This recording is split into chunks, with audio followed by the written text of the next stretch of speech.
Please subscribe to my channel and press the bell icon for latest updates.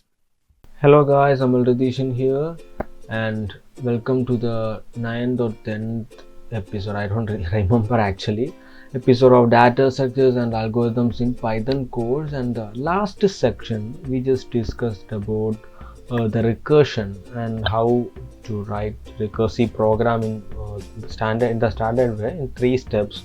Okay, you have to practice that. Now we are discussing about the big O notation, the next section. Okay, actually BIGO is the language and metric used to describe the efficiency of algorithm. Actually, in programming, the main algorithm is the main part. Actually, we just need to do something, just create the algorithm and create the program for that algorithm, and that's how it works. For a similar problem, we can write different. We can write the algorithm in different ways, and all the algorithms work differently. The time, maybe some may be executed very faster, like that.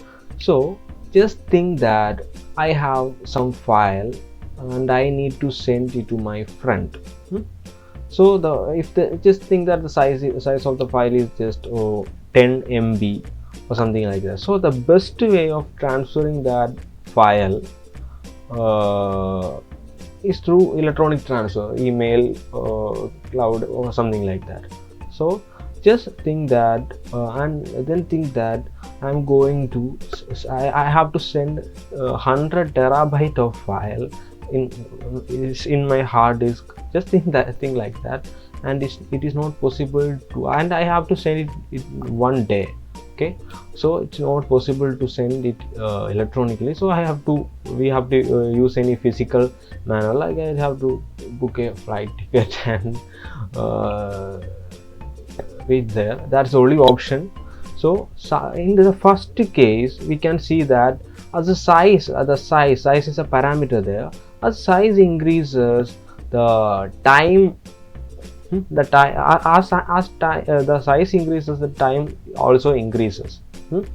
If it's 10 MB, it's very easy to send. It's 100 TB, it requires days. Okay, so that's how. But in second case, even if the size is 10 MB or 100 TB or 1000 TB, the time is constant.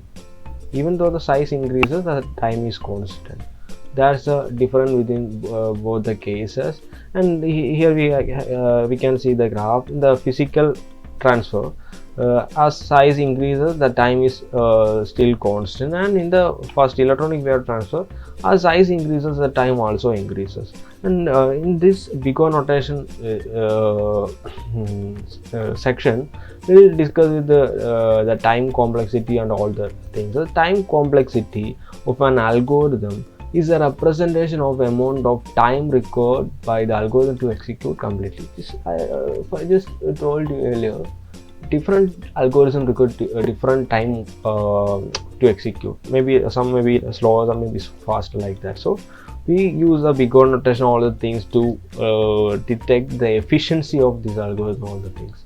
So in the next section, the remaining part will be in the next section, the next class, next part of the video. Okay, so guys, thanks for watching this video. Keep watching my videos and please subscribe.